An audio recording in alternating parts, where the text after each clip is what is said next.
From the station that made country music famous, 650 AM WSM, this is a Coffee, Country, and Cody podcast. Hey, it's Charlie Matos, and in this episode, we sit down with Lainey Wilson, our Opry NextStage artist for August of 2021. Exciting times for Lainey. Her debut single, Things a Man Ought to Know, has cracked the top 10 and still rising, and she was getting set to make her third appearance on that historic Opry stage. Enjoy our Coffee, Country, and Cody podcast with Lainey Wilson.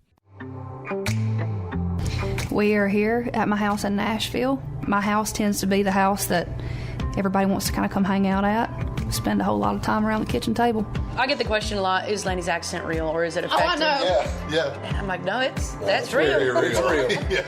I'm from a town of 300 people in northeast Louisiana, a little town called Baskin. When there wasn't anything to do, we'd sit around the kitchen table and we'd just tell the same old stories. But it was the kind of stories that got better every single time you heard them. And that right there is really where I got my love for storytelling.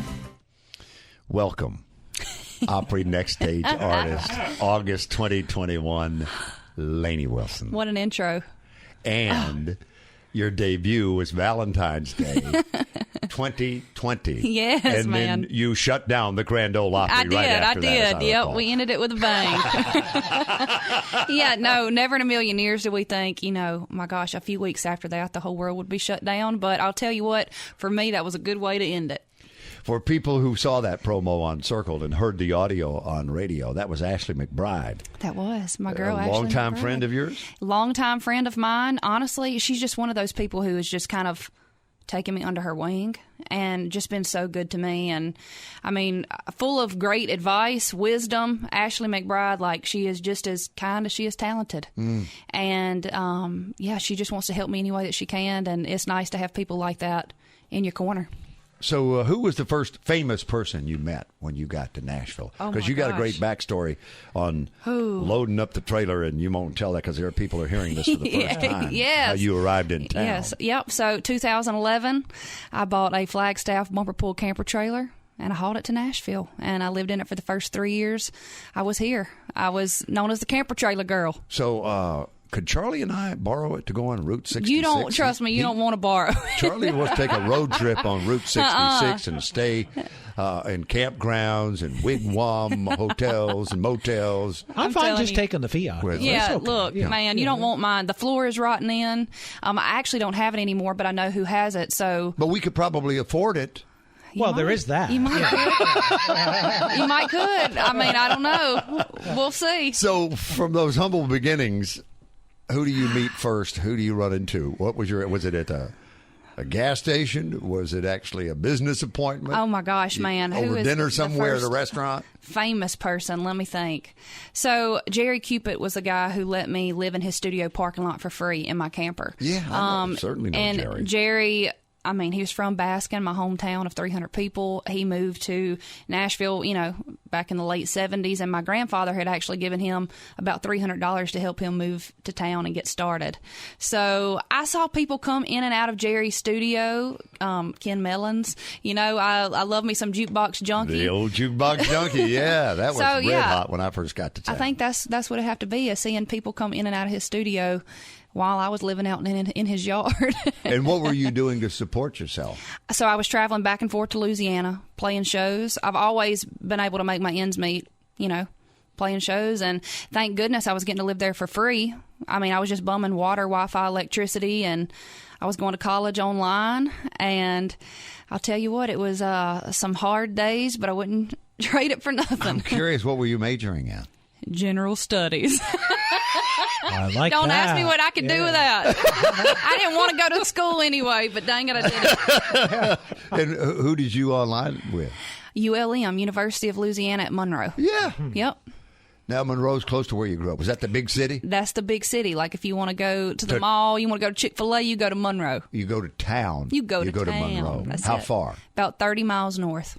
All right. Yep. And not too far from La Tech, too, because that's Ruston, right? That's right. Yeah, so my close, my daddy graduated from Louisiana Tech. Yep. Mm-hmm. Bulldogs. Yep. And farm and ranch family. That's it. Where did y'all raise? So corn, wheat, soybeans, oats. We have horses, but I tell you what, like it's pretty wild how the music business goes hand in hand with farming and agriculture. Because, I mean, you get up and you do it every single day, and you bust your tail. You know, you have good years, you have bad years, but if you love it, if it's your livelihood, then you do it. It is a lot like the music business. It is. Now that I hear you say that, I mean, they're identical. Yeah, in so I mean, many a tornado ways. could roll through, take it all away, but at the end of the day, like, you just do it because you love it. You're known for your fashion, and in some of those childhood pictures that I saw those knee-high boots. You saw it? Good. While you were sitting there I've always your been stuff. styling. And then we cut away, and you look like a young Reba McEntire there. I'm guess with your barrel racing horse. Was Yes. that? Yeah? Yep. My sister and I, we were PRCA rodeo flag girls. Oh, okay. So we got to, ride in the grand entry at all the PRCA rodeos and That's a big carry the deal. flag. Oh, yeah. They had me singing the national anthem, and I'd get the wrong words, the words wrong every single time. Yep, stressful. That was a lot for a kid to remember. A lot of pressure. Yes, especially when you're on a horse that's running wide open. Did you get a surprise call or text or email when you found out you were the August Opry NextStage artist? Yes, my management called me, and I'll tell you what, just overwhelmed completely.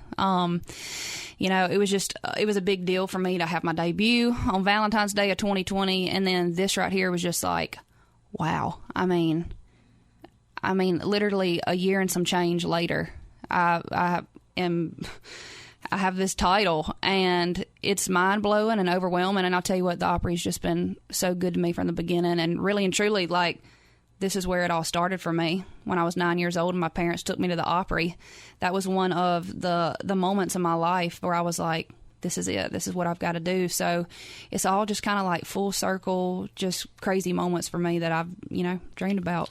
Well, the first one this year was Haley Witters. Do you know Haley? Haley is a great friend of mine, a co-writer of mine. She's just an incredible human being. Yep. Love me some Haley. So, yeah, I'm very proud of her. Who'd you see first time on the Opry at age 9? Bill Anderson, Crystal Gale, Phil Vassar, Little Jimmy Dickens. Isn't that crazy? The first Opry performance, you could almost recall the whole night by heart. Like I got Bill Monroe, Roy Acuff, Grandpa Jones, and some guy on like his second single. I think it worked out okay, Garth something. Oh, yeah. So that worked out all right for him. But but it's crazy how you can remember that first night you go. Wow. What year was that? 1991, I want to say. Wow. Yeah, early 1991. Yeah, Yep. so vividly. Like I remember exactly where I was sitting. It's just, When I stand on that stage and I look out at the audience, I honeymooned at the Grand Ole Opry. It's just like you. I could take you back to the seats where we sat. Yeah. And Grandpa Jones introducing Billy Grammer. Wow. Loretta Lynn and Sissy Spacek doing a walk-on because they had this movie they were hopeful would be successful called Coal Miner's Daughter that was coming out. So we all have those moments. Yeah. That we will carry throughout our telling lives. you. As my mother used to say, as long as I got my right mind, I'll remember. Oh, my that. gosh. Now, Well, you'll appreciate this, though. In true romantic form, that was his honeymoon. For the first wedding anniversary, Bill gave his wife A clothes hamper. wicker. Yes. I'll tell you Nothing what. says romance like a clothes Oh, my hamper. God, you're going to get in trouble. Every man in Baskin, Louisiana is going, Man, clothes "That guy's hamper. my kind of guy." No, I'm telling you, my daddy got my mama a vacuum cleaner last Christmas. She was mad. That's what I'm talking about. Practical. What you trying to say? We're practical is what we are. Apparently there's things a man ought to know. You dang right. Yes. Your daddy and I don't know. Yes. You need to live in the doghouse.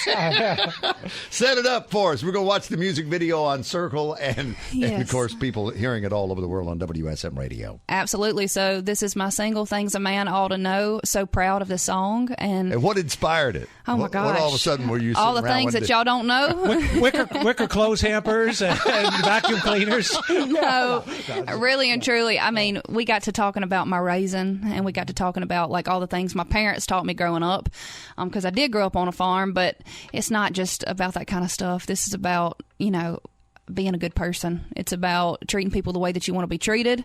It's about having the courage and discernment to do that, and that's hard to do. And that's not something that just a man ought to know. So that's something every single one of us should know. And this music video is just so special to me. It was done at my house, around my kitchen table, where I believe my love for storytelling came about. Yeah. And here it is, Things a Man Ought to Know. Opry NextStage artist for the month of August 2021, and our special guest, Lainey Wilson.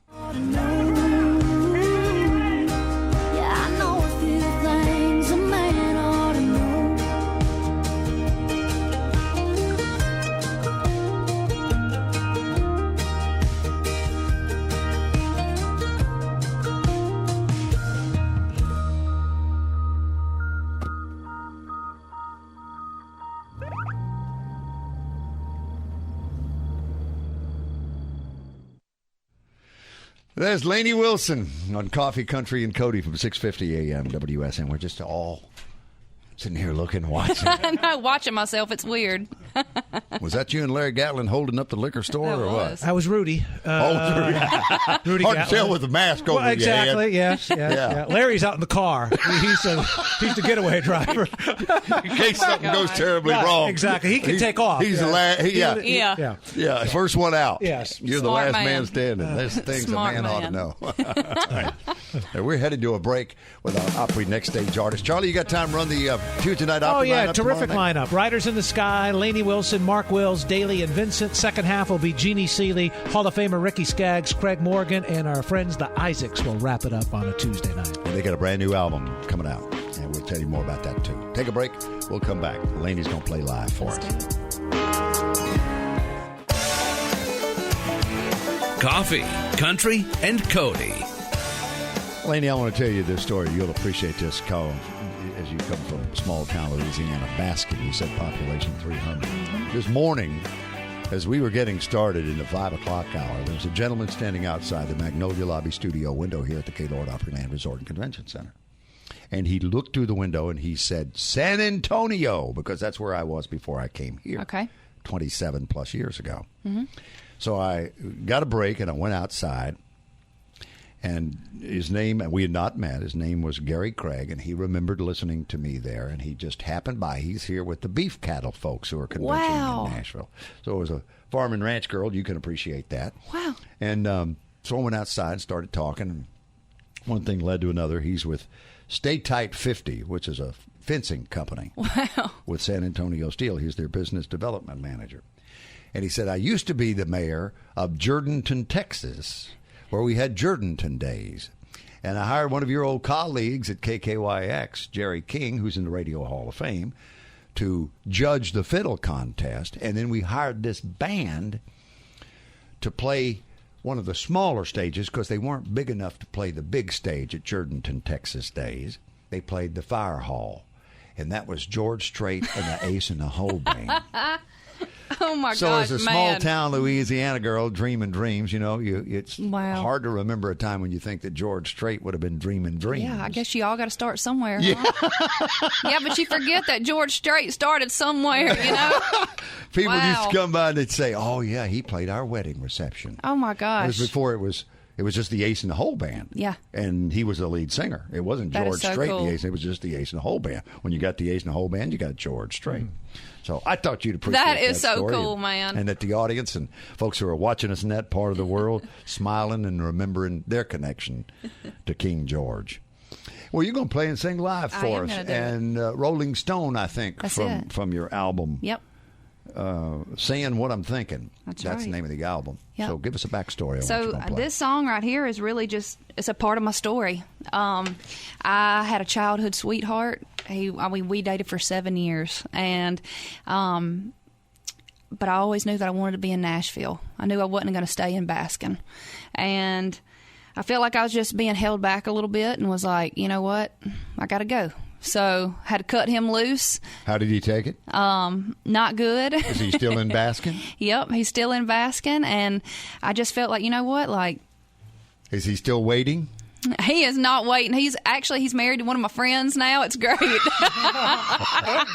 That's some small town stuff right there. No, but I see Sandra Bullock starring in the movie. It's got to be. Yeah. At some point in time, it's got to be. No, but this song really is just, it's for all those people who have got big dreams. And, my advice to you is to not let anything hold you back. Whatever it is, don't take no for an answer. And, if you got to pack up a camper trailer and go to wherever, go do it. Does he know this song has been written about him? Probably so. Probably at this point, probably so. Sorry. You sell enough of them, the word gets around. Yeah, Miranda Lambert said it best. Everybody dies famous in a small town. Yeah. So here we go. Here's Rolling Stone.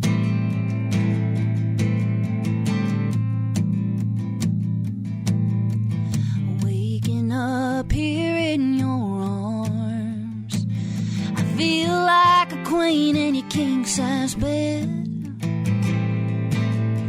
The sun's lighting up your face in the dark. And I see the wheels turning in your head. Such imagery in that song. Feather in the wind, long highway, tumbleweeds. I can see it all. You can see it all. Yes, I can. Well, I knew we got time for another, if you would be so kind as to do that on her way to the stage of the Grand Ole Opry tomorrow night as the August Opry NextStage artist. And what comes with that? Like a free Opry dog or some chicken tenders? Oh, my gosh, I hope at the so. concession stand? Oh, hey, the popcorn. The popcorn is that's the best. The popcorn is the popcorn back? It is so good. Yes, the popcorn's back. Yes. Not too salty? Make sure you stop in the green room. Popcorn's waiting there. Sometimes Goo-Goos. Okay, now. I don't want to get carried away, but I'm just saying. What about if I crumbled up the Goo-Goos into the popcorn? I bet that'd be good. That is good. No, it's a little messy, though, because you have That's okay. to. It starts to melt a little bit. Hey, it's her popcorn. No, I'm just saying. Just make sure you have an after the performance. Okay. Look, y'all, I was in Sacramento playing somewhere not too long ago, and I had black beans before.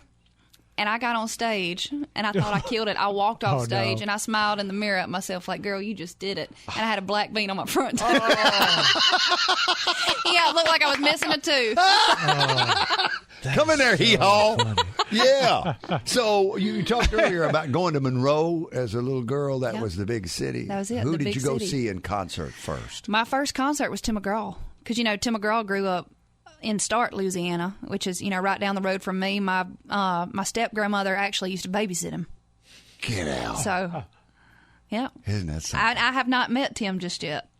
Do you follow Yellowstone, the television series? Oh, yeah. I've had a few songs in Yellowstone. He and Faith are going to star in a television series called 1883 that is the prequel I saw that. to Yellowstone. I saw that. That is cool. I've seen I know. pictures. Yeah, it's going to be awesome. He is Mr. Dutton when they had the original pioneers who got in those Conestoga wagons and went west for a better life. Yep. Old Tim McGraw. On the way to Montana. Wow. I can't wait for that. It's going to be awesome.